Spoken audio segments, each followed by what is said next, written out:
Hi guys, Jonathan Chown here with JChownGolf at Croydon Park Golf Club in Essex, and today we're talking about these 3 keys you absolutely need to be able to play consistent golf all year round. And this is what every single tour player or any good player really does in their golf swing. So they are really those steady golfers that are always under control of their ball flight. And it's really easy to really understand these, and it's about putting them into practice of really good little simple things we can do to make sure they're under control.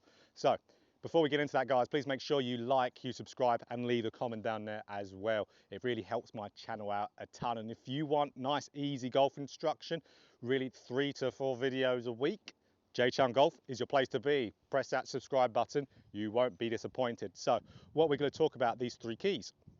Now, these are 3 different steps and 3 parts of the golf swing that we need to be in place. This is something that, like I said before, every single tour player, and I'm saying every tour player, not exaggeration, does all these 3 things. It's not necessarily extremely technical parts of their golf swing, but it's to make a golf swing function properly from what we need to do in regards to having the ball go relatively on our line. So where we're starting it on line, our path, so this is our curvature of the shot, making sure that's under control, and our strike with the ground, making sure we're hitting ball and turf. Those are the 3 fundamentals you need in golf to have. But if we break down each one and look at each one, it'll be a lot easier and a lot simpler, and for you to be able to apply to your golf swing as well. So we're going to get to the first one, which is the most important, which I see really almost one of the most overlooked ones in there, and that is club face. Club face. So I look at club face, I'm looking at it of course throughout the swing, but I want to see if it's doing well off the golf ball, if you're keeping that club face square. Because if we want our ball to start on our line consistently, we need to have a squarer club face relative to club path. We'll get into that when we go on to club path portion. So club face here. So I want my club face to be very square as I'm going back. I want it to be pretty square. And if we're talking about standards, so we're talking about kind of like a baseline of standards out there, square is quite a nice preference. That's quite a nice preference. So we're really not going to go too far wrong if we have a dead square. So that, if we're talking about grip, because that affects club face massively, we would want more of a standard grip. So a 2.5 knuckle kind of grip looking down at your lead hand would be absolutely ideal.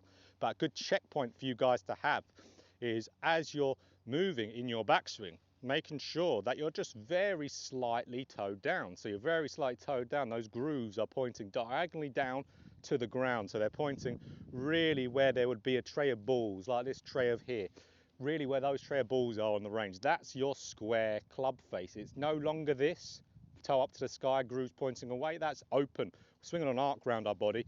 We're not going dead straight up and down on that golf ball. This is not square.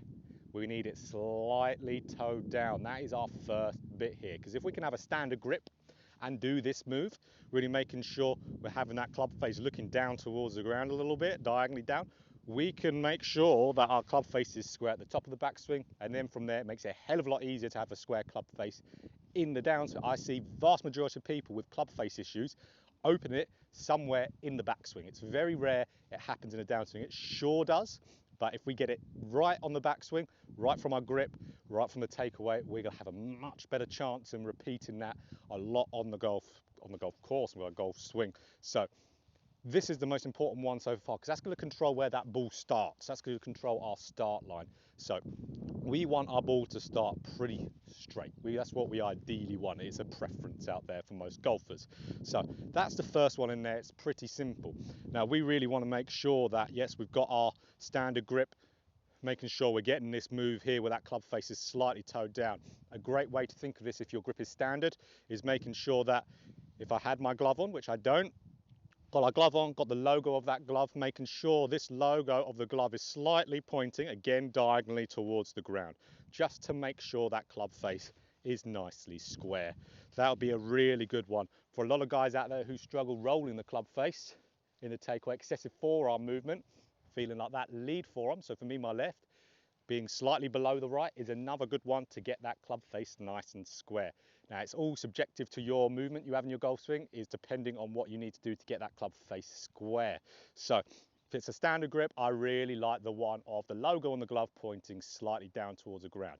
Once that's good, club face is ticked off, Then we're moving on to more of what we've got to do afterwards, which is swing path, making sure that swing path is in there. So let's digest that info a little bit and then let's get to swing path. So guys, we've discussed the club face portion of the first key. This is the absolute most important one, is that first one, because that's going to dictate whether you're starting that ball relatively anywhere near our line. And club face being square has a lot of good things that happen to your body in the downswing and throughout your swing in general. A lot of weird body movements we see in the golf swing is reacting to that club face. So once that's down there, brilliant. That's our very first step. Next one is club path, like we say, our swing path for our golf swing. So this is going to be the one that's going to control your curve. So whether you're left to right, right to left, excessive, minimal, this is going to be the one to control that quite nicely. Now for me, I always like a tiny curve on the shot. Hitting a dead straight ball is quite unrealistic at times, but it's a happy coincidence when it does happen. So we want our swing path to be very close to being on plane. We want it to have wiggle room. It doesn't have to be dead on plane like I just said. It has to be relatively close to control your curve. We don't want extreme curve out there. At least I don't in my golf swing. I don't want extreme curve. I want minimal curve. So that says we're coming down the downswing. I want to see my club really stay on a nice path. So without drawing, like let's say a plain line down there, I want this club to be, as you can see there, very close to where my right forearm is in the downswing. So I want to be very minimal with my path. So let's say you're a golfer out there who really has an extreme out to in path. We can always tell this, guys, by how much we're curving that golf ball and how, if it's starting straight or straightish and it's curving, we can always tell what that swing path is. So let's say I'm a real out to in golfer. If you've been keeping up to date with my channel, you know I like a lot of these type of drills. I'm going to do a little avoidance drill. So I'm really out to in here. I really sliced the golf ball, but now I've got club face portion down. I need that swing path to be in there. So what I've got to do here, I've got to make sure that I've got to swing underneath this stick to get my swing path dialed in. So if I've really got excessive curve out there to the right, that's what I've got to do. I've got to make sure that I'm swinging underneath this to control it a quite nice amount. So what I'm going to do, I'm just going to hit a little one swinging underneath this. And I'm always going to hit a little kind of draw in there if I do it nicely. And our club face that we really talked about, the first one, is in place. So making sure this is in there, whether you're slicer or you're more of an overdraw of the golf ball, putting it in the opposite way if this stick wants to come out of the basket. There we go. And then this is going to really help you with the other way. So extreme path. If your path isn't that extreme and you only shape it a little bit, you're pretty good already. So this is for, I know a lot of guys out there who do really shape it offline quite a bit, and this will be brilliant. So this will be for someone who swings 2 in, 2 out. Again, nice and smooth, making sure I'm not overdrawing it, which will be more my problem at times.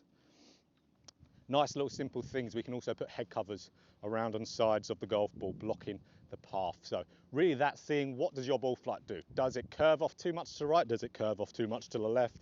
And then work on something. Let's say a drill like this. I think these are the best for swing path, to target it accordingly. And then we can really dial in that path, make sure that curvature is really nice and really precise. Doesn't have to go too far off. We don't need to play bubble golf. We can play quite nice straight golf if we want to. So this is the second little bit. This is a little bit easier part of it because this is a very straightforward way to practice. And I would encourage every golfer to do this if they do shape it too much. So that's the second bit, guys, club path, making sure club path is dialed in so we have that excessive shape off. So the next one is, again, this is going to be more of how you strike the golf ball. This is going to be your ball and turf contact. But this again is really important because these last two even don't really matter if you're not even hitting the ball really solidly. If you're fatting the ball a lot of the time, it doesn't really matter what your swing path is or your club face with that square because the ball's only going a couple yards. So let's get into that bit and how we're going to get that bit on quite nicely. Right guys, we've got step one under control now. We've got our club face nice and square. We can start that ball on line. Now we've got our swing path relatively close to being on plane. Now we can control our shape, which will really help us massively out in the golf course. But none of these matter if we're fatting or really miss-hitting the golf ball quite dramatically. So this is the third one. And again, even though it's the third, I've left this to last. It is definitely really important. It's, let's say club faces here, this one's right here. Maybe they're battling out at times depending on how you're swinging it. So low point control is ultimately what this is. Now that ultimately means where that lowest point of our swing arc. So we're going down into the ground where that is. A lot of golfers out there, they're hitting their lowest point behind the golf ball. So that means they're going to be fatting the golf ball. That's the lowest point that's traveling into the ground. So this is a really important one, and there's quite a nice easy way to be able to fix this for you guys, which is really good.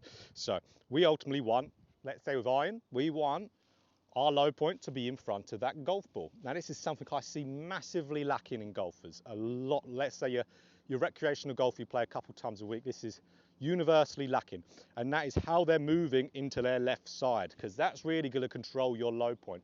As you can see me with relation to this ball, I've got out an 8 iron here, so relatively central ball position.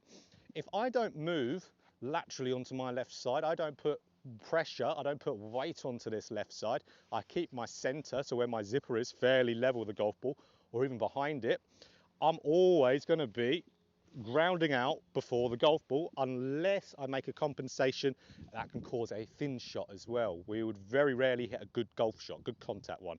So what I want from here for golfers, I want to see them moving into their left side, getting their center where my zipper is here in front of that golf ball. You can see straight away if I do it next to the golf ball and not hit that there, we can see how my low point is always getting in front of the golf ball. That's what we want. We want to be able to control and get our weight onto our lead side. Easiest way to do this here, guys, is to make sure, again, I've said zipper a couple times, your zipper or your buttons, just the center of your body, really feeling like that is getting in front and on top of your left leg. If you're a right-handed golfer, your lead leg there, I'm getting my zipper on top of my lead leg, and that's really controlling low point every time. I can really get used to doing that, and it's just what I'm doing there, that little practice thing. That's a brilliant little kind of drill where I'm just really feeling these little swings, getting onto my left side, getting that zipper in front. And like I said, every time I'm hitting in front of that golf ball, every single time. If I hang back at all, doing the exact opposite, I'm hitting way behind it. So easy one to do here, guys. Really make sure that we've got to get this zipper in front. Even though I say it's easy in concept, all of these are easy in practice, very difficult.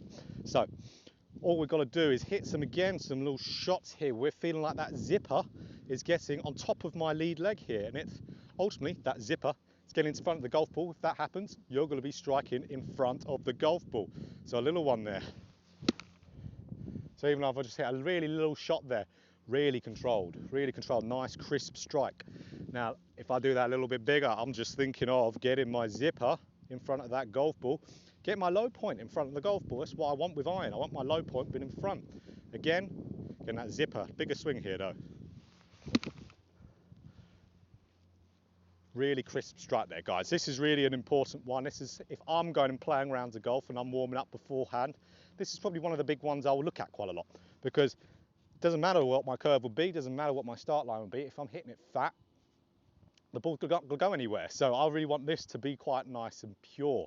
So that's a really simple way of just getting our low point in front of that golf ball. Getting that zipper to be behind. Let's say you're hitting driver, maybe you think, great for irons, but what about driver? Well, our low point needs to be behind the golf ball, doesn't it? If that's my tee, if my tee's here, this is my ball, this is driver, not 8 iron. Of course, then my low point can be behind the golf ball, doesn't it? It needs to be behind, so I'm hitting up on it. Think of your zipper. If my low point needs to get in front of that golf ball to hit, I'm gonna get my low point in front of it. Where does my zipper need to be able to hit up on the golf ball? It needs to be behind it. So we're not talking about hanging back.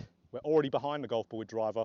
We just need to shift, get our weight into that lead side and keep that chest behind the golf ball, because we would have to shift it loads to be able to get in front of the golf ball with driver. We'll be doing that quite nice and naturally anyway. With iron, zipper in front controls that low point. So there we go, guys. Nice 3 little ways that you can really do to play golf quite consistently year round if these are under control. When you're practicing, really make sure these are under control. What's my club face doing? So have a good look at that. What's my swing path like? Where's the ball kind of flying? Is it flying off line? Is it flying curving too much left, curving too much right? That's the one to really look at. And how am I striking the ground? So really, how's my low point doing? How is my zipper moving through the ball? Because if we can start that ball in line, reduce our curvature on the ball, and really get that strike nice and crisp, hitting ball and turf, you can imagine if we can control those 3 throughout a year, which is what most tour players are really focused on. They've got their like really little bits in their swing that they focus on technically, but they're always thinking of these 3 things in there, making it quite nice and simple really. can imagine once those are better, how much better golf you're going to be playing with really quite simple stuff. So guys, if you found that video helpful, now you know how to play your consistent golf.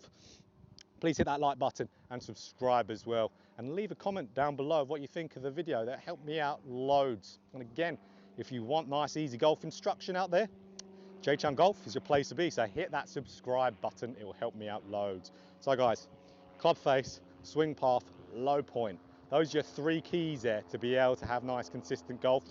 Have a look at them next time you go practice and get that consistent ball striking out there.